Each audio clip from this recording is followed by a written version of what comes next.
The Holy Bible, New King James Version, Mark 14. After 2 days it was the Passover and the feast of unleavened bread. And the chief priests and the scribes sought how they might take him by trickery and put him to death.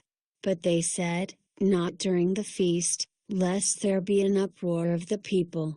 And being in Bethany at the house of Simon the leper, as he sat at the table, a woman came having an alabaster flask of very costly oil of spikenard. Then she broke the flask and poured it on his head. But there were some who were indignant among themselves, and said, "Why was this fragrant oil wasted? For it might have been sold for more than 300 denarii and given to the poor." And they criticized her sharply. But Jesus said, "Let her alone. Why do you trouble her? She has done a good work for me. For you have the poor with you always, and whenever you wish you may do them good, but me you do not have always. She has done what she could. She has come beforehand to anoint my body for burial. Assuredly, I say to you, wherever this gospel is preached in the whole world, what this woman has done will also be told as a memorial to her." Then Judas Iscariot, one of the 12, went to the chief priests to betray him to them. And when they heard it, they were glad, and promised to give him money. So he sought how he might conveniently betray him. Now on the first day of unleavened bread, when they killed the Passover lamb, his disciples said to him, "Where do you want us to go and prepare, that you may eat the Passover?" And he sent out 2 of his disciples and said to them, "Go into the city, and a man will meet you carrying a pitcher of water. Follow him. Wherever he goes in, say to the master of the house, 'The teacher says, where is the guest room in which I may eat the Passover with my disciples?' Then he will show you a large upper room, furnished and prepared. There make ready for us."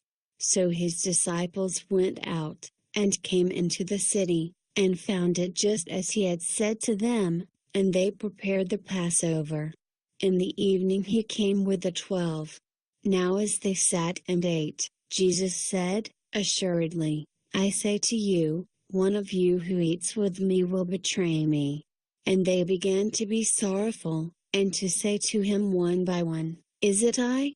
And another said, "Is it I?" He answered and said to them, "It is one of the 12, who dips with me in the dish.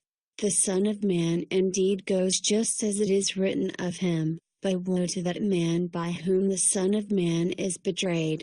It would have been good for that man if he had never been born." And as they were eating, Jesus took bread, blessed and broke it, and gave it to them and said, "Take, eat, this is my body." Then he took the cup, and when he had given thanks he gave it to them, and they all drank from it. And he said to them, "This is my blood of the new covenant, which is shed for many. Assuredly, I say to you, I will no longer drink of the fruit of the vine until that day when I drink it new in the kingdom of God." And when they had sung a hymn, they went out to the Mount of Olives. Then Jesus said to them, "All of you will be made to stumble because of me this night, for it is written, I will strike the shepherd, and the sheep will be scattered. But after I have been raised, I will go before you to Galilee." Peter said to him, "Even if all are made to stumble, yet I will not be." Jesus said to him, "Assuredly, I say to you that today, even this night, before the rooster crows twice, you will deny me 3 times.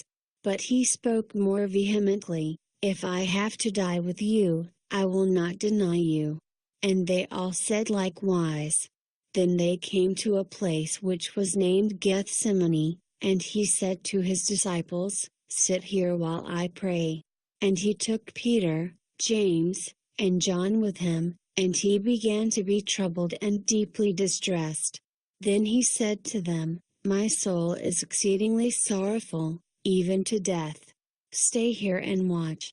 He went a little farther, and fell on the ground, and prayed that if it were possible, the hour might pass from him. And he said, Abba, Father, all things are possible for you. Take this cup away from me, nevertheless, not what I will, but what you will. Then he came and found them sleeping, and said to Peter, Simon, are you sleeping? Could you not watch 1 hour?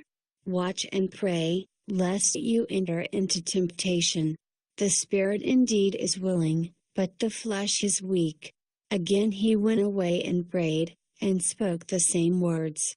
And when he returned, he found them asleep again, for their eyes were heavy, and they did not know what to answer him. Then he came the third time and said to them, Are you still sleeping and resting? It is enough. The hour has come. Behold, the Son of Man is being betrayed into the hands of sinners. Rise, let us be going. See, my betrayer is at hand. And immediately, while he was still speaking, Judas, one of the 12, with a great multitude with swords and clubs, came from the chief priests and the scribes and the elders. Now his betrayer had given them a signal, saying, Whomever I kiss, he is the one, seize him and lead him away safely.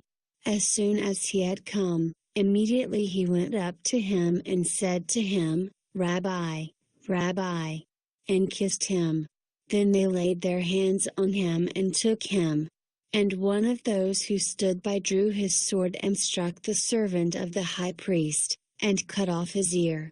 Then Jesus answered and said to them, Have you come out, as against a robber, with swords and clubs to take me? I was daily with you in the temple teaching, and you did not seize me. But the scriptures must be fulfilled. Then they all forsook him and fled. Now a certain young man followed him, having a linen cloth thrown around his naked body.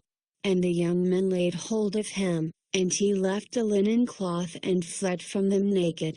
And they led Jesus away to the high priest, and with him were assembled all the chief priests, the elders, and the scribes.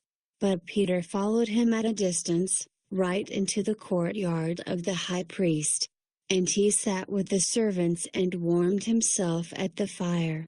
Now the chief priests and all the council sought testimony against Jesus to put him to death, but found none. For many bore false witness against him, but their testimonies did not agree. Then some rose up and bore false witness against him, saying, We heard him say, I will destroy this temple made with hands, and within 3 days I will build another made without hands. But not even then did their testimony agree. And the high priest stood up in the midst and asked Jesus, saying, Do you answer nothing? What is it these men testify against you? But he kept silent and answered nothing. Again the high priest asked him, saying to him, Are you the Christ, the Son of the Blessed? Jesus said, I am. And you will see the Son of Man sitting at the right hand of the power, and coming with the clouds of heaven. Then the high priest tore his clothes and said, What further need do we have of witnesses? You have heard the blasphemy. What do you think? And they all condemned him to be deserving of death. Then some began to spit on him, and to blindfold him, and to beat him, and to say to him, Prophesy. And the officers struck him with the palms of their hands. Now as Peter was below in the courtyard, one of the servant girls of the high priest came. And when she saw Peter warming himself, she looked at him and said, You also were with Jesus of Nazareth. But he denied it, saying, I neither know nor understand what you are saying. And he went out on the porch, and a rooster crowed. And the servant girl saw him again, and began to say to those who stood by, This is one of them. But he denied it again. And a little later those who stood by said to Peter again, Surely you are one of them, for you are a Galilean. and your speech shows it." Then he began to curse and swear, "I do not know this man of whom you speak." A second time the rooster crowed. Then Peter called to mind the word that Jesus had said to him, "Before the rooster crows twice, you will deny me 3 times." And when he thought about it, he wept.